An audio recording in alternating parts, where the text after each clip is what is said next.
go. 1 second.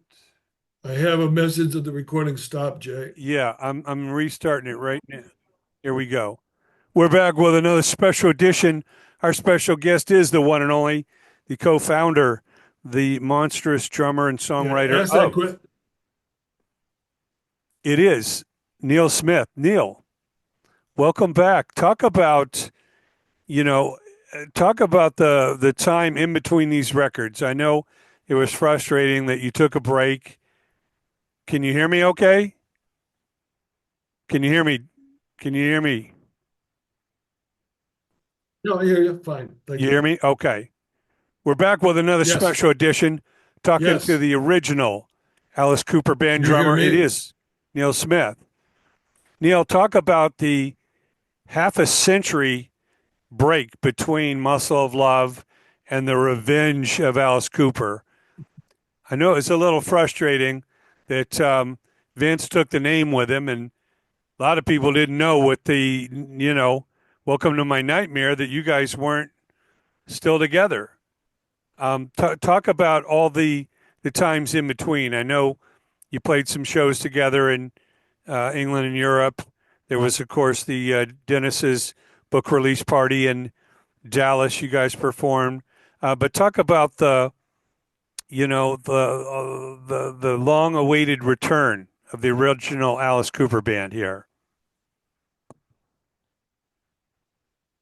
You kind of broke up there. I didn't get that last Okay, question. yeah. Talk about how this new formation of the band and the record came to be. Well, as many people know, uh, in 2010,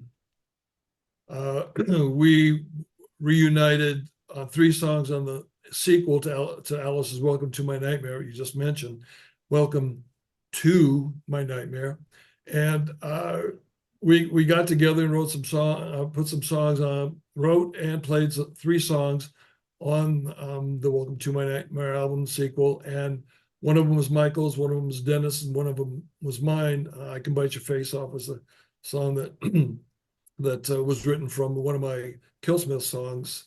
And so we were in the studio. It was a kind of an exciting year for us because after that was recorded, we went to New York to record that.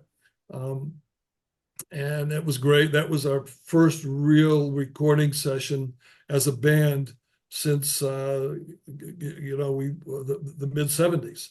So we were very, very excited about that. Of course, there's always a tribute to Glenn because he wasn't there. Obviously, he passed away in '97. So by 2010, this came about later on that year in December, November, December, we found out that after a long wait, that Alice Cooper, the group, was being nominated for the Rock and Roll Hall of Fame. So during the same period of time, Alice had invited us out, Dennis and Michael. Uh, Dennis and I live in Connecticut, and Michael's in Arizona. And we were invited out to play at one of Alice Cooper's Solid Rock Foundation biggest fundraisers of the year, is annual Christmas pudding. And I think at that time it was about the 10th one that he had done. Mm-hmm. And so he wanted the band to play there. And we were in rehearsals, getting ready for that. And of course, the Welcome to My Nightmare recordings were going to be coming out early in 2011. And while we were here in Arizona, rehearsing the shows for Alice's Christmas Pudding, we got the message. We're actually in rehearsals. We got the news that we were inducted. And we were one of the few bands that were inducted into the Hall of Fame class of 2011. So we were actually all together for this, which was ironic and amazing. And because I had, I had mixed emotions about that, good and bad. Good because it was terrific for the fans and for the legacy of the band, and bad because Glenn wasn't around to be part of it.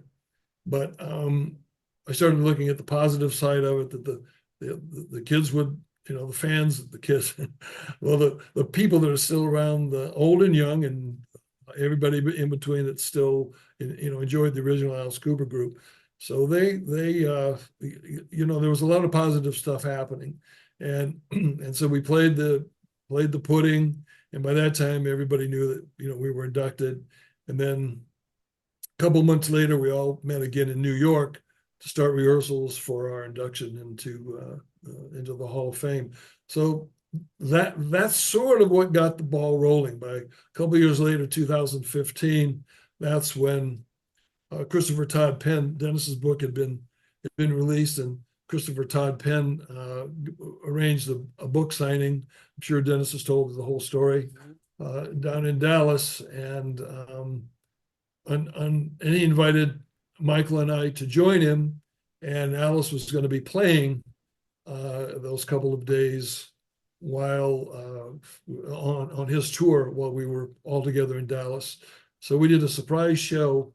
I believe it was the night before Alice's show, and where Dennis, myself, and Michael and Ryan, I think as the three of us, we did a song, and then Alice and Ryan Roxy comes out, and we start doing group songs as a band with Ryan and Roxy taking Glenn Buxton's place. So that was a huge, and little did we know at the time, we knew it was being recorded, but I didn't know it was being filmed. And they supposedly it was just for posterity, but apparently the quality was good enough that Chris Todd Penn put a movie together from that show, and there were fans obviously packed a small. It was a big record store, but still a record store. It wasn't a coliseum or anything. But then there was parking lot full of fans out there as well that couldn't get in. But at any rate, it was made into a movie. So that was kind of like where it even started going more in a positive direction. And then around that time period, I think we did a couple more songs on the Paranormal album, Alice's next solo album, and then following suit with Detroit Stories. And in 2015, I bought a house out here in Arizona and was able to spend more time with Alice and Michael. And the first year I was actually in the house here was 2016. And so Alice and Michael and I got together on a couple different occasions. I had a group of songs. One of them was actually Social Debris, which became the first single off the Detroit Stories album. We started working on that in 2016. And then that was one of the songs that the original group did for the Detroit Stories album. And then that was, more and more times we're hanging out. Michael and I get together writing songs, and Alice and I and Michael would join us occasionally. So actually, some of the songs on the brand new The Revenge of Alice Cooper album began in 2016. So they were around, put them on the shelf, and we took them out and brushed them off with Bob Ezrin, polished them up a little bit, and they sound great. And there's a nice variety of songs on the new Revenge album. But so I mean, it really, is since we got together in 2010, which is almost like 15 years. We're being getting closer and closer. And I've been out in Arizona for the winter for the last 10 winters. So spending more time with Mike and Alice, just, hanging out together. Alice and I play golf occasionally, and always talking about the future. And one thing led to another. And I would have probably, as I always say, wouldn't have been as interested in any of these projects, but Bob was always involved. And since he's also like right now the fifth member of the band, and when Glenn was around, the sixth member of the band, but he's definitely the fifth member of the band. And his involvement in all that we're doing is a big reason that I think this album sounds so great. I think the fans, I hope we get some new fans, are going to really love it. And then, we put this in 2022. We all came back to Connecticut and recorded all the bed tracks to the songs. So it was, seeing it really. I still have not held it in my hands yet, but I've seen I've seen some people in the UK that have some pre-release copies of it, and so I can't wait to get that because it's been a long time coming, and it is it's an Alice Cooper album group, and I'm very proud of the fact that we've all survived. We've unfortunately lost Glenn, but that Mike and Dennis and I are able to hook up with Alice and do another one, and you know who knows what the future might bring. But right now we're just ecstatic with the not only the album's being released, but we think it's really fucking killer. Well, no doubt it is. We've heard it. Of course, Black Mama's out to the world. Robbie Krieger from the Doors, your old buddy, on here, bringing you guys all the way back to the Sunset Strip here. Wild Ones, Up All Night, Kill the Flies, One Night Stand, Blood on the Sun, Crap That Gets in the Way of Your Dreams, Famous Face, Money Screams, What a Sid, Intergalactic Vagabond Blues, What Happened to You, Ain't Done Wrong, See You on the Other Side, and of course, Glenn returning with the Return of the Spiders from an old demo and Titanic Over Underture. What songs resonate the most to you when you look back at this? What songs or stories stand out about the making of this? Well, uh, I was the one that started "See You on the Other Side" about Glenn, Uh-huh. and I wrote it literally within days after I heard about Glenn's passing. Alice called me while I was on the golf course. That time in 1997, I was in the residential real estate business in Connecticut. I had a pager, and I and I took a day off and was out on the golf course, and the pager went off, and I saw it was Alice. So I knew there was a payphone close by between holes, and I called him, and I almost fell on the ground because I was with Glenn 5 days before in Dallas, Texas, or when or no, it wasn't Dallas. I can't remember that. Houston. We were in Houston. Glenn, Michael, and I, and Richie Scarlett. So I was with him, and you could have knocked me down with a feather. I couldn't believe that Glenn was dead, and so that was when I found out about it, and it was that was very tough on me because I mean, losing a family member, which Glenn was, is always hard on anybody. But what we had gone through and the failures and the success that we had, even drew us all closer together. So see you on the other side. Then Dennis took the song and did some amazing changes to it, and so we basically co-wrote it together. And then when we put it on the album, Alice came in and worked on some melodies and some additional lyrics. So that will be the most memorable for me, but that's because of Glenn. And but the whole album, every single song has a story to it, and I think that's and I can almost do an interview about each song, and especially the ones that Alice and Michael and I started working on in 2016, and that was there probably at least 4 songs, and I think in addition to that was Social Debris, which already made it to an album. So the whole piece, and we had gone through a couple of names. I eventually came up with some names, about 4 or 5 of them. The Revenge of Alice Cooper was the 5th one, and to handle it like a 40s or 50s, 60s horror movie with the poster and album cover and everything. And boy, the ear music hit the nail on the head with that one. They did a great job, and so pretty happy about the direction that it took because it's again that's who we are. Our like Alice said, as far as revenge, we have revenge on everybody. We love our fans, but believe me, coming up, there were a lot of people that had doubts, and so we have a reputation to uphold. But I also want to pay homage to the horror movies, the Twilight Zones, the Outer Limits, Frankenstein, Werewolf, Dracula, all the horror movies, sci-fi movies that brought us, to the direction of music that we took. Well, yeah, it is start to finish a classic album, picking up where you left off with Billion Dollar Babies and Muscle Love. Um, I know there is a story behind each and every song. Do you remember any of the other song titles that started back in that original batch, 2016? Was it Blood on the Sun, One Night Stand, Kill the Files, Up All Night, Wild Ones, Money Screams?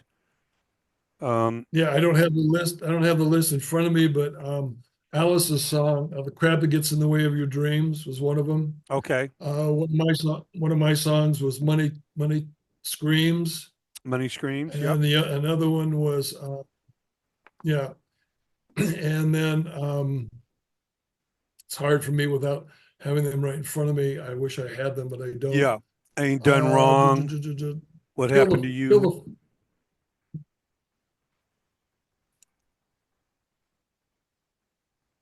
what's one of the other ones, Jay? Um, One Night Stand, Intergalactic Vagabond Blues. Yeah, Ain't Intergalactic Vagabond Blues was one of the songs. That was okay. a song that Alice wrote. Um, and then he plays great harmonica on it too. I mean, it has the reminiscence of like an old Yardbird song, old blues Yardbird song, which I love when Alice. I can't get him to play harp enough. I love when he plays harmonica. He's very good. Wow. Well, I interviewed Graham Humphreys, the designer of the album cover and poster, and of course, he's the man behind so many horror movie images, The Evil Dead and House of a Thousand Corpses, and Yep. quite a fan of the band. Captured it perfectly, and of course, you are portrayed in the top hat with a cane and your hands like you're about to grip someone's heart out. What did you I think have when done. you What did you think when I you just say, first saw the poster? oh, I thought they hit the nail on the head. I had uh,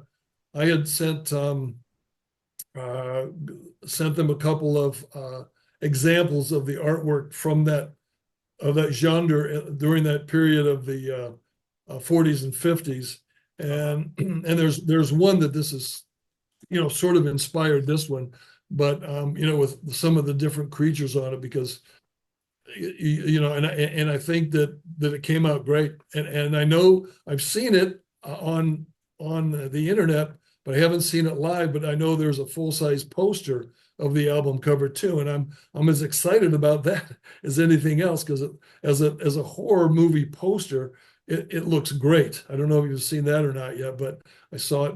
I think I Yeah, saw it for I sale. have. I think I saw it for sale in the UK for like 20 pounds or something like that. So it looks pretty cool, to say the least. Yeah, I mean the sound.